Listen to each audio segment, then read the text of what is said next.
सुप्रभात। कक्षा 10वीं के छात्र छात्राओं का वाच्य की जो पुनर्चर्चा कक्षा है उसमें मैं स्वागत करता हूँ।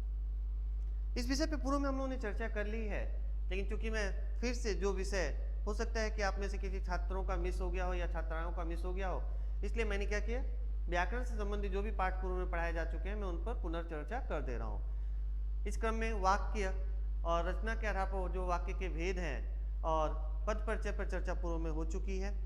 आज हम लोग वाच्य पर चर्चा करेंगे। तो सबसे पहला ही प्रश्न उठता है, ये इसका अर्थ क्या है, यानी वाच्य का अर्थ क्या है। वाच्य का अर्थ होता है बोलने का विषय, यानी हमारे द्वारा जो भी बोला जा रहा है। मान लीजिए मैं अभी कुछ बोल रहा हूं, तभी मैं किस विषय पे बोल रहा हूं, वाच्य पे बोल रहा हूं। देखिए विषय भी इत्तेफाक से वाच्य ही है।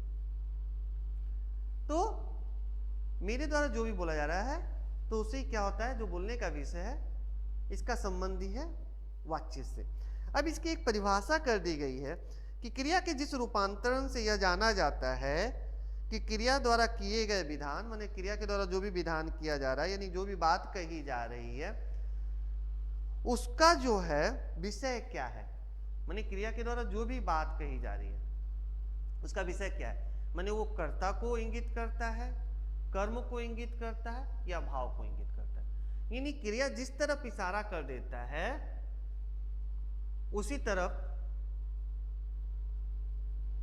वो विषय हो जाता है या विषय उसी से संबंधित हो जाता है। तो इसके आधार पे अभी मैंने क्या बोला कि कर्ता है उसका विषय, कर्म है या भाव है।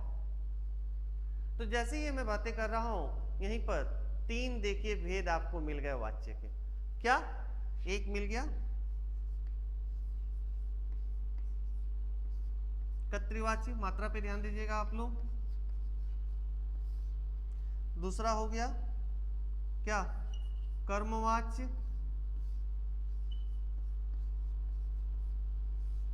और तीसरा हो गया भाववाच्य। यानी इसके वाच्य के ये तीन भेद हो गए। अब कर्तृवाच्य क्या है, जहां पे क्रिया का विषय क्या होगा, कर्ता होगा। जिस वाक्य में वो क्रिया का जो विषय है यानी वाच्य बिंदु जो है जब कर्ता होता है उसे हम कर्तृवाच्य कहते हैं। एक उदाहरण आप ले सकते हैं कि राम रोटी खाता है, तो रोटी खाने का जो काम है वो किसके द्वारा किया जा रहा है, राम के द्वारा किया जा रहा है। तो ये हो गया कर्तृवाच्य। तब कर्म में क्या होता है, कर्म से तो स्पष्ट है, कारक के चिन्हों में हम लोगों ने पढ़ा है क्या, कर्ता ने कर्म को करण से, संप्रदान को के लिए, अपादान से, अधिकरण में पर, संबंध का के की और संबोधन हे अरे हो। तो अगर वहां पे भी देखिए कर्ता क्या होता है, यानी जिसके द्वारा कार्य किया जा रहा है। तो यहाँ कर्तृवाच्य में भी विषय क्या होता है, क्रिया का जो विषय जो होता है, वाच्य बिंदु जो होता है वो होता है कर्ता। जैसे राम रोटी खाता है तो राम यहाँ पे हो गया कर्ता। दूसरा क्या है, कर्मवाच्य। यहाँ पे कर्ता पे नहीं महत्व दिया जाएगा, यहाँ पे कर्म पर महत्व दिया जाएगा। तो क्या हो जाएगा, राम के द्वारा रोटी खाया जाता है। तो यहाँ पे क्या हो रहा, राम करता है लेकिन यहाँ पे किसको महत्व दिया जा रहा है, कर्म को महत्व दिया जा रहा है। यानी यहाँ वाच्य बिंदु क्या हो गया, कर्म हो गया। और तीसरा जो होता है वो होता है भाववाच्य।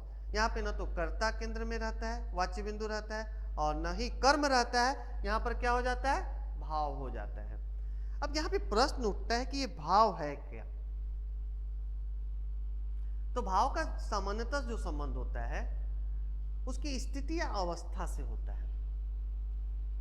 तो यहाँ पे मान लीजिए उसी वाक्य को हम ले ले तो क्या हो जाएगा, राम से खाया नहीं जाता। अधिकांशतः देखा जाता है कि भाववाच्य का जो संबंध होता है नकारात्मक होता है। अधिकांशतः, मैं ये नहीं कह रहा हूं कि सभी, अधिकांशतः में देखा जाता है कि उसका क्या होता है, संबंध कहीं ना कहीं नकारात्मक होता है। तो ये था वाच्य और उसके वाच्य के भेदों पर चर्चा, यानी कर्तृवाच्य, कर्मवाच्य, भाववाच्य। कर्तृवाच्य में कहा था जहां वाच्य का बिंदु जो है, केंद्रीय बिंदु जो है कर्ता होगा। दूसरे में कर्म में क्या था, जहां वाच्य बिंदु कर्म होगा। और तीसरे में क्या था, भाव था। तो ये था वाच्य किसे कहते हैं, उसके कितने भेद हैं, या उनके भेदों की क्या परिभाषा है। अगली कक्षा में हम लोग पढ़ेंगे कि कैसे इससे दो तरह के प्रश्न पूछे जाते हैं। एक वाच्यों का भेद पूछेगा, कोई वाक्य दे देगा, बोल देगा कि इसका भेद बताइए कौन सा है, और दूसरा रहेगा उसका वाच्य परिवर्तन रूपांतरण कीजिए, माने कर्तृवाच्य से कर्मवाच्य बनाइए या भाववाच्य बनाइए, या भाववाच्य से कर्तृ या कर्म बनाइए। तो आज की कक्षा में यही समाप्त करता हूँ। अगली कक्षा में हम लोग उनके भेदों को पहचानने के नियम क्या है या कैसे उनका रूपांतरण करेंगे उस पर चर्चा करेंगे। धन्यवाद।